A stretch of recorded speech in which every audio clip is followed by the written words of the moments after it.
Olá a todos, meu nome é Júlia Letícia Gonçalves Martins.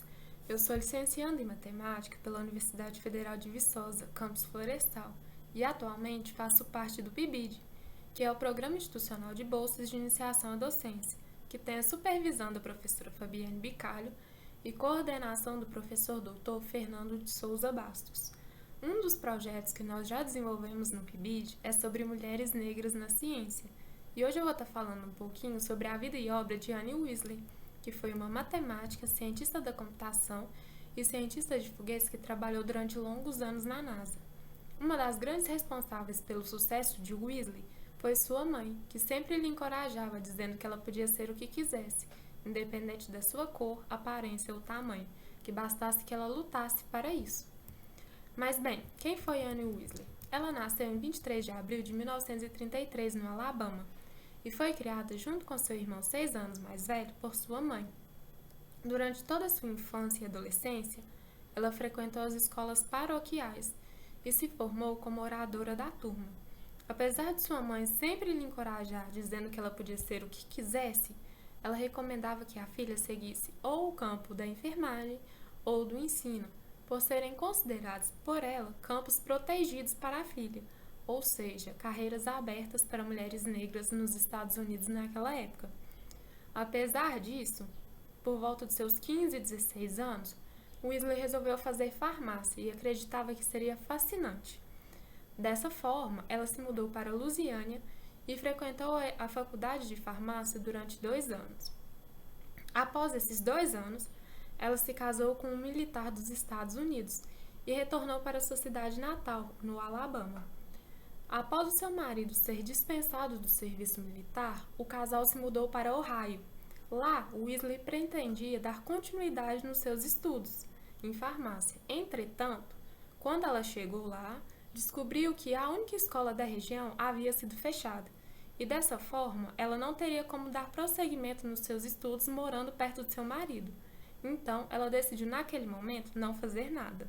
Todavia, apesar de Weasley não ter conseguido prosseguir os seus estudos em farmácia, sua vida estava prestes a mudar. Isso porque em 1955 ela leu em jornal um artigo que falava sobre um lugar chamado NACA e contava também a história de irmãs gêmeas que trabalhavam neste lugar como computadores humanos, despertando assim o interesse de Weasley, pois ela sempre havia sido boa em matemática. Assim, no outro dia, ela foi até a NACA e se candidatou a um emprego semelhante ao que ela havia lido no jornal e ao que as irmãs gêmeas faziam.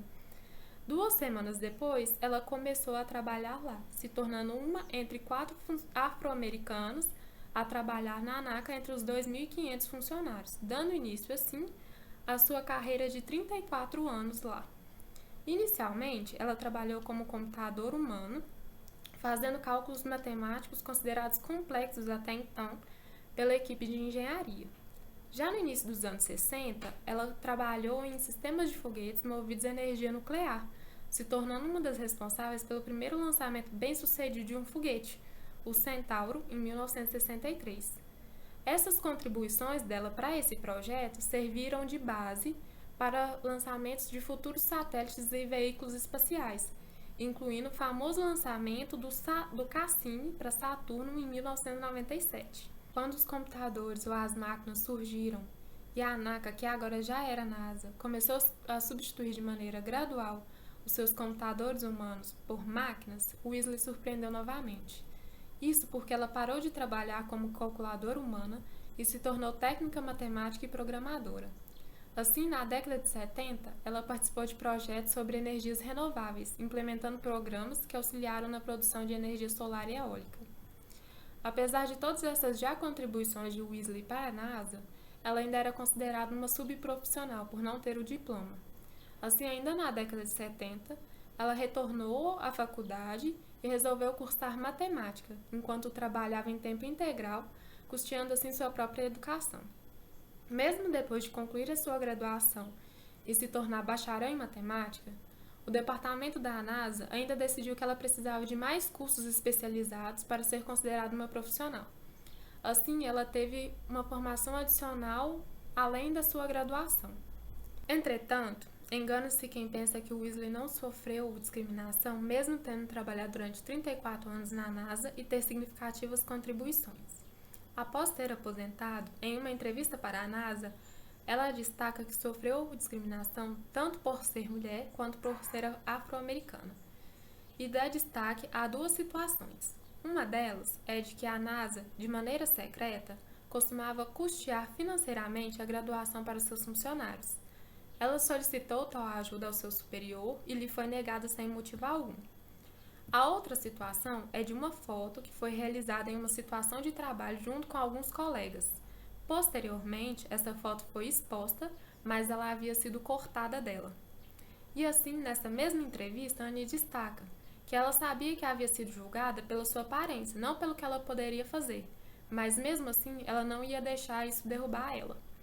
Assim, posteriormente, já no final de sua carreira na NASA, ela assumiu o papel adicional de conselheira de oportunidades iguais, que abordava queixas de discriminação, seja por raça, gênero e idade dos funcionários.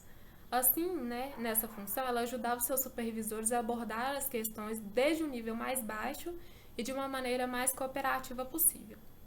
Em 1989, depois de 34 anos de trabalho na NASA, Annie aposentou e veio a falecer em junho de 2011, mas deixou vivo todo o seu legado que inspira diversos alunos, tanto por ter sido uma pioneira para as mulheres, quanto para as minorias na ciência.